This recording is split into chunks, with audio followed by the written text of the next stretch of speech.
Hello and welcome back to my channel. My name is Erin Roberts. I am your confident communication coach, and I'm excited to welcome you to my community where you will be supported with resources to speak up for yourself in high stakes situations with calm, confidence, and connection. For over 2 decades, I've been helping hundreds of singers, actors, public speakers, and everyday conversationalists just like you learn how to use their voice and body with clarity, power, and expression. And I'm passionate about bringing the confident communicator method to women who are growing into their best selves. My bigger mission is elevating women's voices everywhere, helping women to be heard, and helping women to express the brilliant, dynamic people that they are inside. So, in today's video, we are exploring how to say no with confidence, which is a topic that I get asked about all the time as a communication coach. Learning how to say no gracefully in a way that feels like it not only honors your own needs, but it also takes into account the perspective of others. This can be one of the toughest skills that confident communicators need to master. Being asked questions and sometimes having to say no to them is a very normal and frequent part of life. And many of us simply have not learned how to do that in a way that feels assertive and balanced. Rather, they so far have only seen the options of either being way too passive and ending up saying yes to things that they really don't want to do, or going way too far the other direction and saying no in ways that end up being overly aggressive. And those ways also don't land well with conversation partners. So let's dive into this juicy topic. Let's explore how to find that happy middle, that assertive, confident balance of saying no with grace and still maintaining connection to yourself and to your conversation partner. In alignment with the confident communicator method, learning to say no with ease and poise is a skill that is needed all the time in conversations of all types, ranging from casual, informal questions all the way into deep, high stakes moments or larger life decisions. So, what is saying no? It is simply answering someone's question. It's giving a response to someone who's asking for one. Saying no has become an emotionally charged topic, and it feels like it has this really big context. But when we break it down to its core, saying no is one of two options that we generally have when we are presented with decisions all day, every day. We can either say yes or no, and one doesn't have to be better or worse than the other. They can just be neutral options that are available to us, that we get to use and we get to apply where we think it will best suit our needs and the needs of our loved ones or other people involved in the situation. So, why then does saying no often feel hard? Saying no can feel similar to a rejection if it is assigned an emotional label or a complex meaning. So, for those of us who are particularly empathic, myself included, meaning that we feel the feelings of other people more deeply, and sometimes we confuse those feelings with our own feelings. For those of us who are more empathic, saying no can be particularly painful because we might be taking on some of the other person's energy. We might be feeling how deeply they wish that we would say yes to their question. And so feeling no feels even harder. Being an empath can be a great gift, but it often comes with challenges as well because we have to work a little bit harder to parse out and honor our own feelings and needs in the situation. Saying no can feel like a rejection if we confuse it with saying no, meaning no, I don't like you, or no, meaning I don't care about what you're asking, or no, I don't share the same ideas and values as you. Saying no doesn't have to mean any of those things. No can simply be a neutral response. And it is totally possible to say no to something while still loving that person, caring about what they're asking for, and sharing their values. No can mean, yes, I am on the same page as you, but no, today I simply can't offer what you're asking for. So, learning to say no with ease and poise can be thought of as a continuum. On the one end of the spectrum, you have the most firm no, which I would generally use in situations where I felt like a strong boundary was needed. And then you have some shades of gray in the middle until you get to the other end of the spectrum, where you have softer no's that can offer alternatives. So let's walk through each one of these options. The most firm way to say no is just to say no, followed by silence. The silence is the part where you continue to stay present, you keep eye contact with your conversation partner, but you're making it very clear that the next step of the conversation is their responsibility. You are not going to explain yourself further. You've answered their question. And now it's up to them to decide if they want to probe you further, if they want to complain or argue or negotiate with you, or if they want to leave it alone and move on.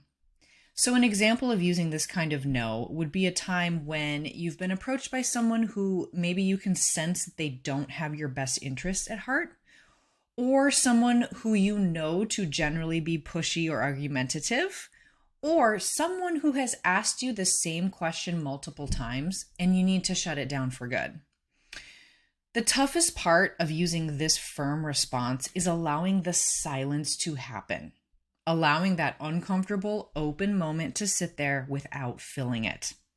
So let the silence occur, let the other person deal with it, and it was their question after all, so that it is their job to deal with that silence and decide what they want to do next.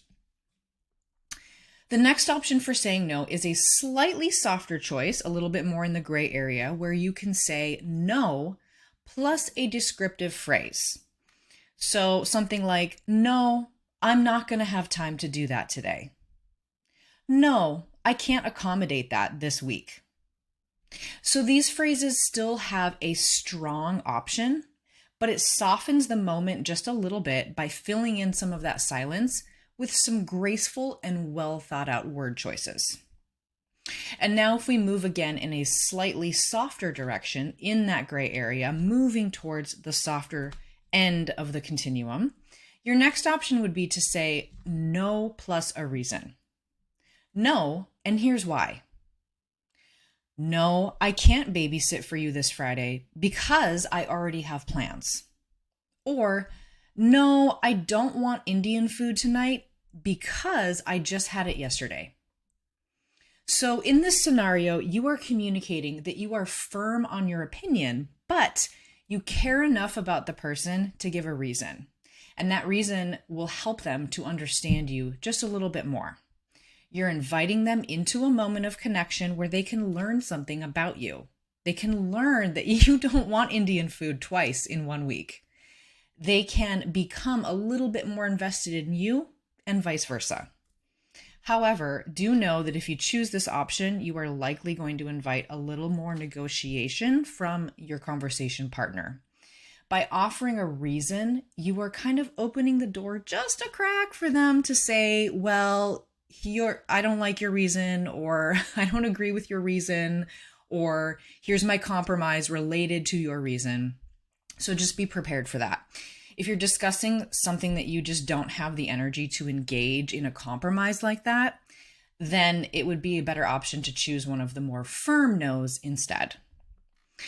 And then lastly, as we've moved all the way to the softer end of the saying no continuum, your final option is to say no and offer an alternative, such as, no, I can't babysit for you this Friday, but I am available Saturday. Would that work for you? Or, no, I can't get that report finished by the end of today, but would tomorrow morning work for you instead? These ways of saying no are closer to what I would think of as a compromise, because you're honoring your own boundary, you're knowing what you are capable or not capable of giving in that moment, but you're also saying, I care about you, I care about your topic, and I want to try to meet you as closely as I can. You're inviting your conversation partner into a co-creation where you are both decision makers and you both have some say in what the outcome is. So, this is probably the most frequent type of saying no that I personally use with my close, intimate relationships, like my husband, my kids, my close friends, and family. Because most of the time, I do genuinely care and want their needs to be met, but I might not necessarily be able to do it exactly on the timeline or in the way that they have initially proposed it. Family and life with close friends and loved ones is a dynamic back and forth most of the time. And so living more in this gray area between yes and no is an art form that I have taken many years to practice. So, as a final note on saying no and choosing which one of these types of no's you want to use, I just want to remind you that in the end, you are ultimately responsible for yourself and for meeting your own needs.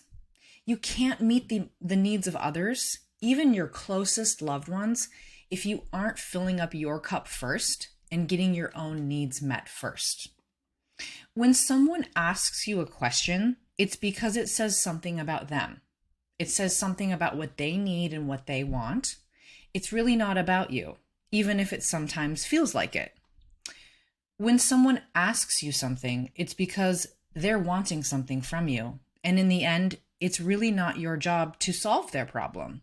It's your job to respond authentically with what you can or cannot offer at the time.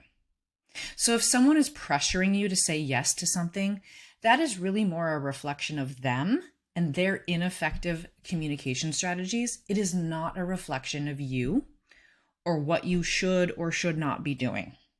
No one gets to decide what you should do besides you.